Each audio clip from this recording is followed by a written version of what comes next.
It's now time to take a look at news stories making headlines around the globe. We begin at home as the presidency has disclosed that the international trips embarked upon by President Bola Tinubu since he assumed office about 2 years ago have yielded over $50 billion in foreign direct investment to Nigeria. Senior Special Assistant to the President on Foreign Affairs and International Relations, Ambassador Shola Enikonolaye made this known while giving a midterm assessment of the president's foreign policy achievements. According to Enikonolaye, these diplomatic efforts have not only raised Nigeria's profile globally, but have also translated into tangible economic gains, while there were investments attracted through these foreign engagements. The total value of the commitments, he stressed, amounted to over $50 billion. He stated that President Tinubu had embarked on 36 foreign trips since his inauguration on May 29, 2023, visiting countries across Africa, Europe, Asia, the Middle East, and the Americas.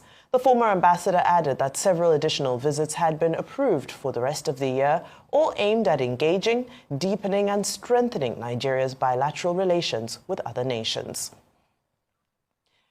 Now to politics, where Minister of the FCT Wike has declared himself as an asset and not a liability to President Bola Tinubu, saying he would support the president's second-term bid in 2027.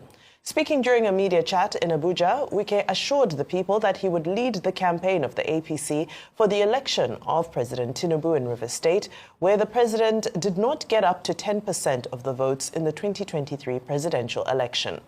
The FCT minister said the PDP might not survive the current internal acrimony within the party, saying he would ensure that the party did not die. He also boasted that no one in the opposition, People's Democratic Party, had the guts to tell him that he is not a member of the party, just as he accused a former deputy national chairman of the party, Chief Olabode George, of owing ground rent in Abuja. Wike also blasted his predecessor, that's Amaechi, of using his 60th birthday anniversary to lie to Nigerians and insulting the people that hunger has increased among Nigerians under the Renewed Hope agenda. Now to Benue State, where the government has confirmed the deaths of over 25 people following renewed attacks by suspected herdsmen in 2 local government areas of the state. The affected communities, Naka in Røast and Ankpale Ediku in Apa, were visited by Governor Hyacinth Alia's delegation during an on-the-spot assessment of the violence. The governor was represented by his chief of staff, Paul Biam, who was accompanied by heads of all security agencies in the state. During the visit, Biam conveyed the governor's condolences and assured residents that the state government is intensifying efforts to restore peace and security in the troubled areas. In Naka, the traditional ruler expressed deep concern over the growing number of displaced persons and the continued loss of lives. Meanwhile, in Ankpale Ediku, eyewitnesses described the attack as sudden and unprovoked, saying 10 people were killed in that incident, with several others injured. The community has since been deserted. Authorities say the attackers likely used the forest corridor linking both communities to flee the scene, a tactic that has been used in similar incidents in the past. Now, lastly, we conclude in Lagos, where members of the Council of Maritime Transport Unions and Associations and the National Association of Maritime Transport Operators on Monday staged a protest against what they described as the failed and fraudulent truck call-up system alongside rampant extortion along the port corridors. At the protest, members expressed deep frustration, claiming that their businesses are collapsing and that port logistics have been hijacked by foreign truck operators, leaving local operators marginalized and struggling to survive. They allege that rather than resolving the gridlock and corruption, the Nigerian Ports Authority has enabled extortion. Despite a 2021 pledge by Lagos Governor Sanwo-Olu to reform port access, stakeholders say the situation has worsened. The protesters are demanding a transparent review and immediate action to restore order. Beyond this extortion on ground here, we have extortion from both state and non-state actors, specifically Nigerian Ports Authority. They are working outside their jurisdiction with the intention of extorting our members for ulterior objectives. The NPA security should limit their operation to the jurisdiction of the assignment, which is the port gate. Every truck that moves from its garage to the port pays officially between 30 and 50,000, and unofficially another 200,000 naira from extortion from each point. The business is collapsing. Our concern is, what is MPA doing outside the jurisdiction of their ports? And why are we being extorted on a daily basis? The one that just came up now is the one they call the EPT, the Export Processing Terminal. And this is a public question to MPA. Whether MPA should come out and explain to us what it takes financially for a truck to access the Nigerian ports. The time that all these MPA, they are not coming outside, we are enjoying our work. But now MPA, they are outside, it's too much. When we are paying, we are collecting the call-up, we legit, we are moving good. We go stop, pay here, pay here, pay here. This junction here, before we are going here, we are going to pay 20. Before we are going here, Mr. Bizde, Eleganza J, Tirebo J. When you are come pay finish, you understand, we are online. We are going to come park like 20 motor where they are no legit. Go straight. We are there here, we are staying here, we are sleep here like 2 weeks, 1 week.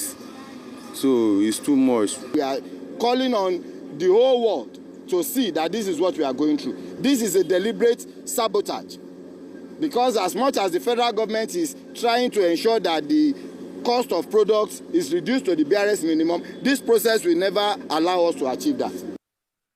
All right, well, several issues to dissect today. Our foreign policy, for one, and how it has attracted commitments, politics from Wike, and the unfortunate resurgence of violence in Benue State. So, a couple of things. I'm taken aback by the quest of this government sometimes to show that they are working.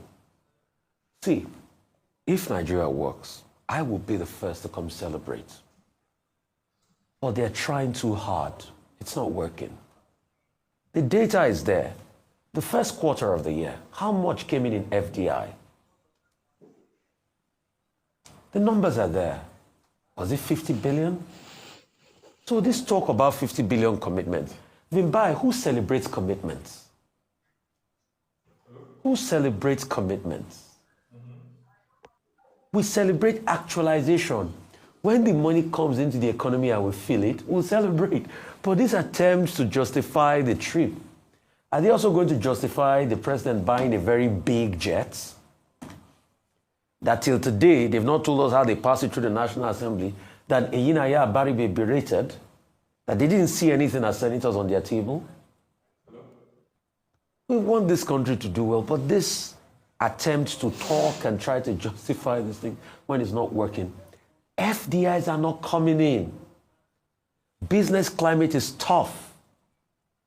Did FDI used to come in? Yes.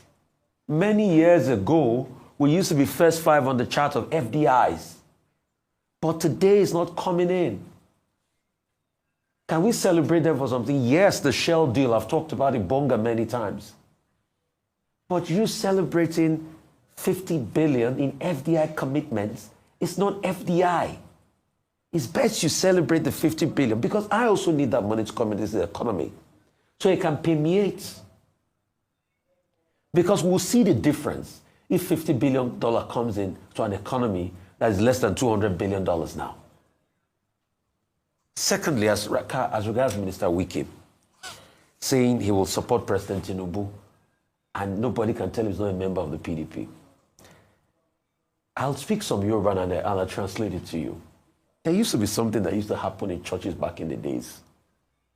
Some people still wanted to do their African traditional religion and still going to see their babalawos and stuff. But they wanted to hold position in church. So I remember back in the days in the church in Nigeria, they used to make an argument. The argument was the Igbagbo Nikama Shahadu argument. That means I'm a Christian does not mean I should not still delve into other sources of spirituality. That's exactly the argument Wike is making. You're a member of the PDP, My brother, we have. You say nobody can stop you from being a member of the PDP. But you say you will support a presidential candidate of an opposition party. You are a clear case of Igbagbo Nikamasha Ajo.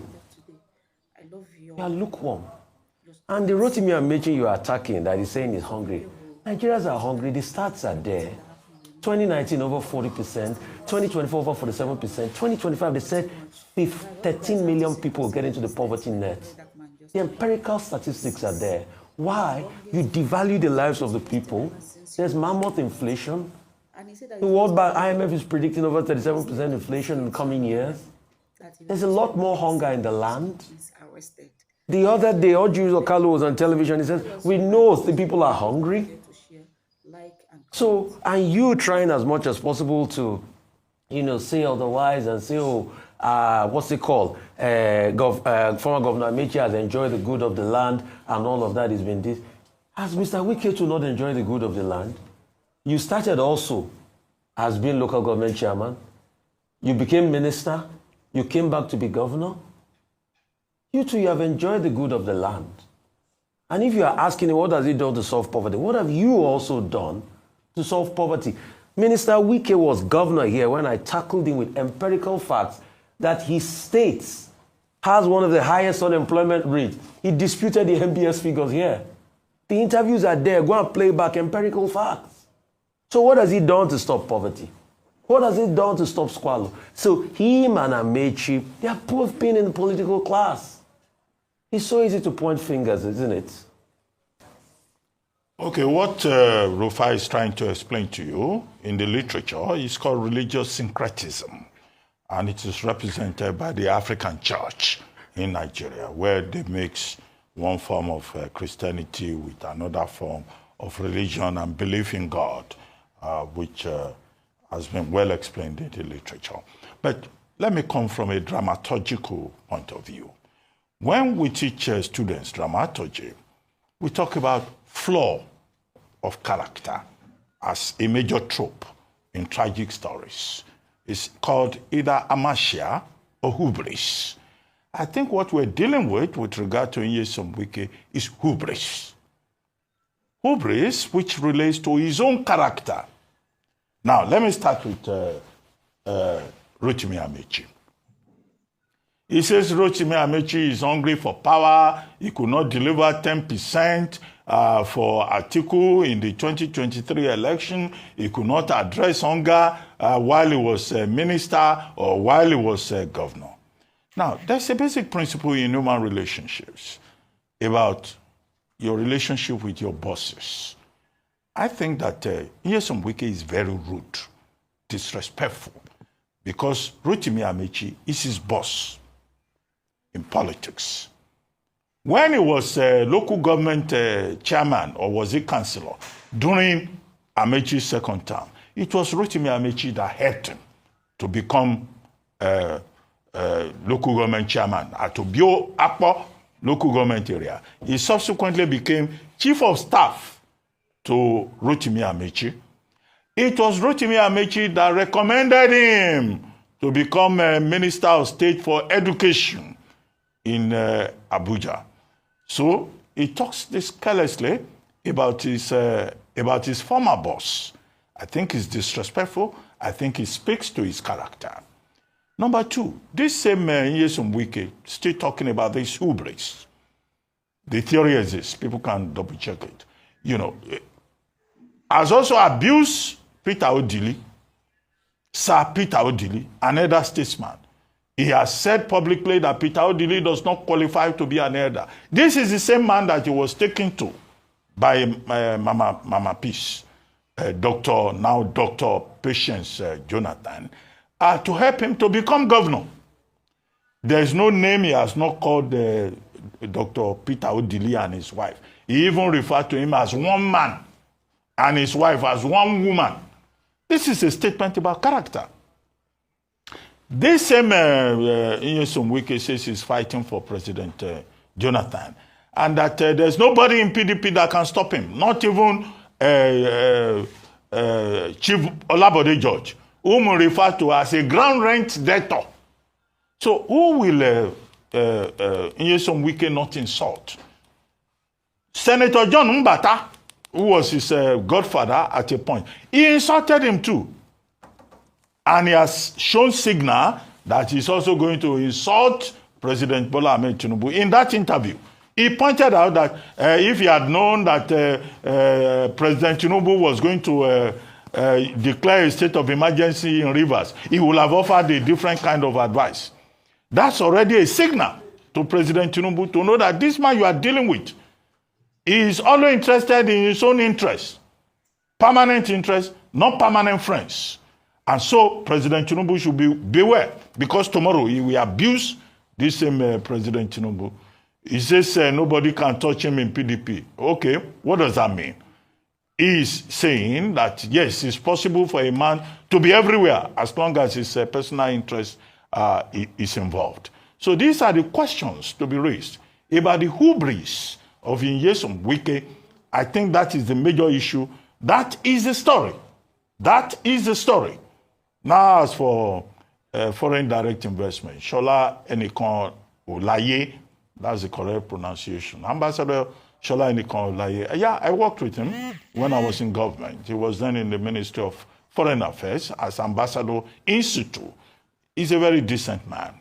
He's saying that President Tinubu has attracted investments worth about $50 billion to Nigeria. Well, it's right on that score. I always say that the president is the chief foreign policy officer. I don't criticize any president for traveling and all that. And we have seen under President Bola Ahmed Tinubu a commitment to the promotion of Nigeria, a repositioning of Nigeria on the global stage. After a period of 8 years hiatus and inaction by the Nigerian government. So the only problem here is that all those promises, either from Afrexim Bank or Indorama or Coca-Cola or the trips all over the world, 36 trips since May 29, 2023. What the president and the government needs to be told is that, look, yes, FDI can come in, but most of those FDIs, they are promises. They are expressions of intention. The Federal Ministry of Foreign Affairs and the presidency will have to follow up on those promises. And that's where our foreign policy process has a problem. Nigeria does not always follow through. We don't have enough competence to know that when people express an intention, you have to follow up.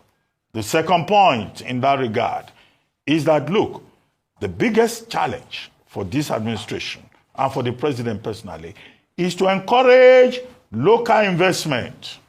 It's not about foreign direct investment, most of them portfolio investments.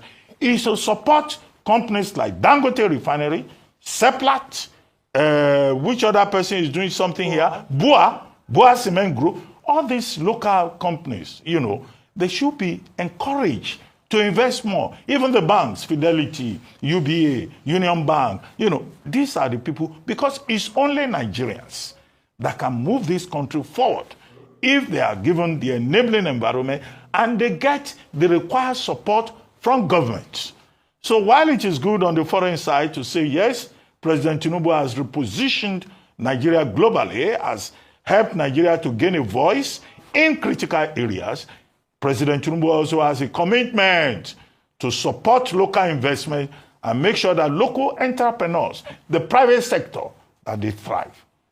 Those are the issues in my view. As for what was that other story you brought up about the ports and all that?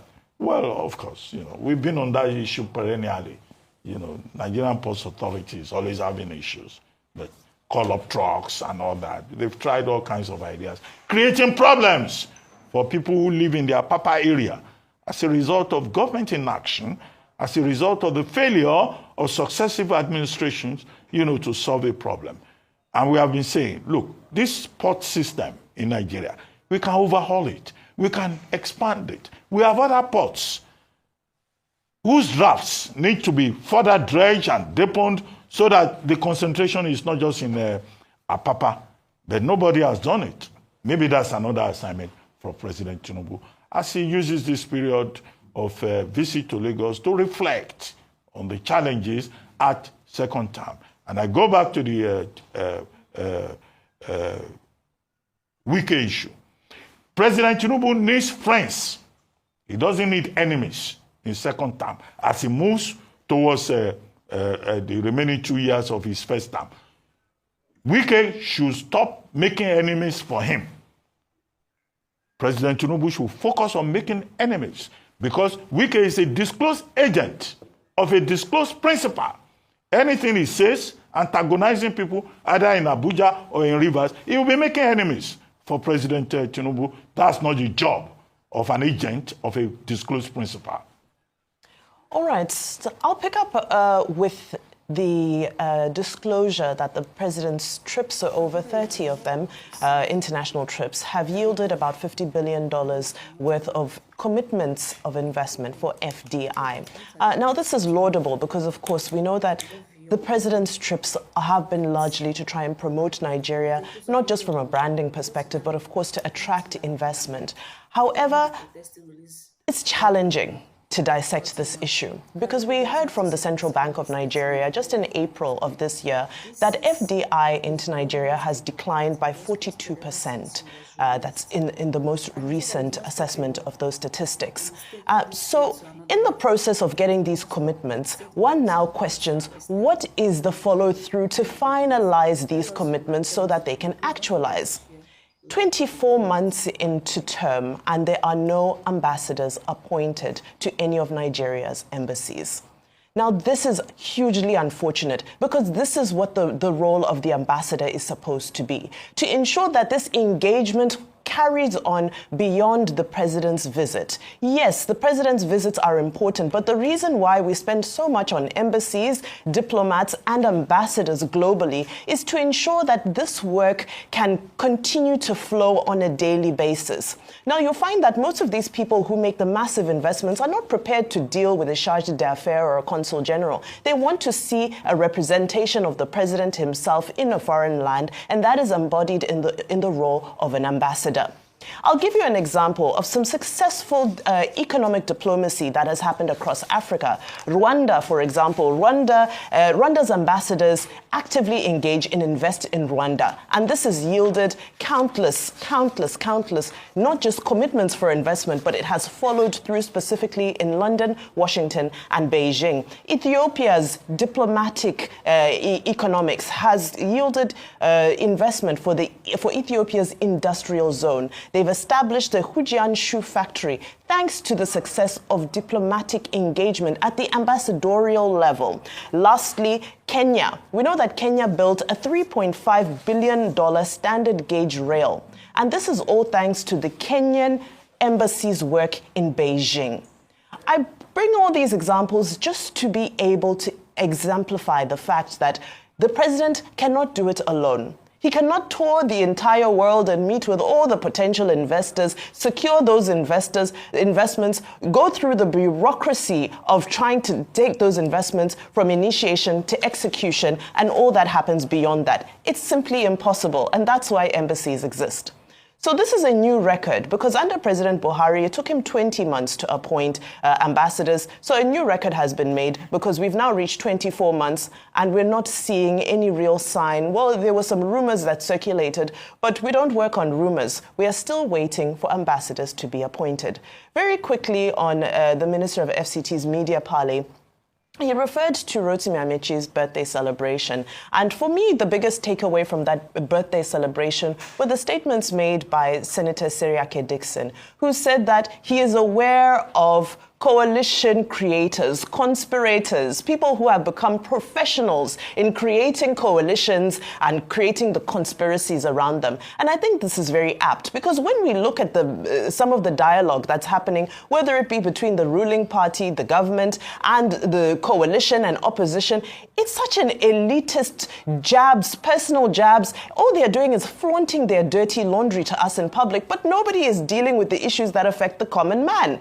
So we ask ourselves, what exactly is going on here? And it does begin to look like a conspiracy in itself, a conspiracy to grab power from all that be. On one side, it's a conspiracy to stay in power at all costs. The other side is a conspiracy to grab power. And in all of this, we're not getting any solutions about how Nigeria will be moved forward.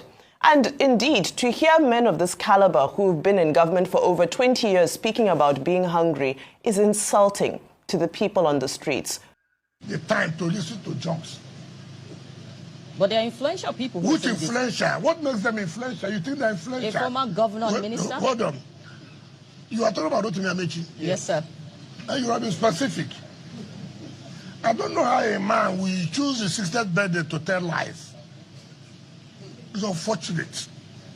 Of all time, it's your 60th birthday that people are celebrating you. You used to tell lies to Nigeria.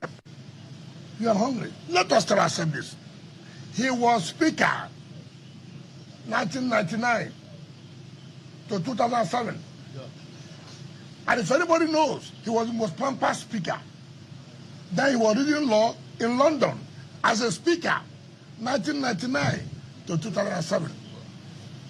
He became a governor 2007 to 2015. He was still reading law in London. 8 years as Speaker of Røast State House Assembly. 8 years as Governor of Røast. You never talked about hunger. He became a minister from 2015 to 2023. 8 years, super minister, transport. Where you were borrowing money for exit bag, loans. He didn't talk about hunger. 2 years you have left office. I'm in coalition because I'm hungry. You're only hungry of power. And that's just failure on his part. How do you look at it? How do you insult Nigerians? How do you trivialize the issue of hunger or poverty? Why do you do that? You're insulting Nigerians. You joined Atiku. You joined Rufai because you are hungry. Have you not insulted Nigerians? Just that you can't stay out of power. That's the hunger. You can't stay out of power. How would a man say 1999 to 2023 we stand before Nigerians who presided over billions of naira? This was the same man who on the national television told Nigerians he doesn't like money. Meanwhile, dollar was showing. Meanwhile, dollar. You are carrying dollar. And you are telling Nigerians you don't like money. What kind of country is this? And we are listening to that. And you said it's influential. What's the influence? Let me tell you what's the influence. You know, we overrate people. We overrate people. What's the influence? He was governor 2015. He couldn't produce a successor. He couldn't give his candidate Muhammad Buhari come up to 25%. He was a sitting minister in 2019.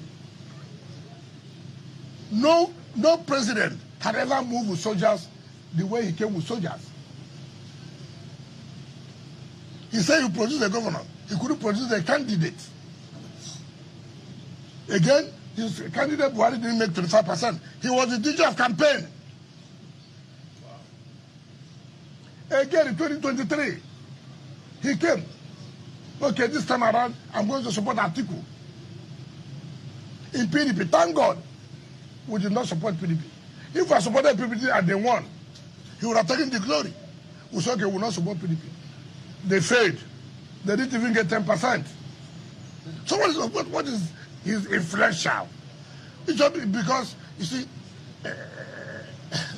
look, I thank God he is in a coalition. I want that coalition. I've told Nigeria, look, I don't like this talking. Let this coalition, let them form as a team. Let them start from home to start moving the president to. What is that you remove? You start from your home to remove him by making sure president loses the election. How could somebody come out on national television and tell Nigerians, if we want to remove the president now, we can. Is it the military coup? The word that word removal links to dictatorship, to the military. You only use that word remove when there's a coup. I thought I would say we'll vote him out. But whichever way, whichever way. Why would a man not talk about, you saw what happened in this country in 2015, 2019. Look at the suffering that then passed through. 2023. All right, we have just 2 minutes. And the man is telling you that he's hungry. Any quick question? Insulting Nigeria, like clapping her for him. Honorable Minister, okay, I do have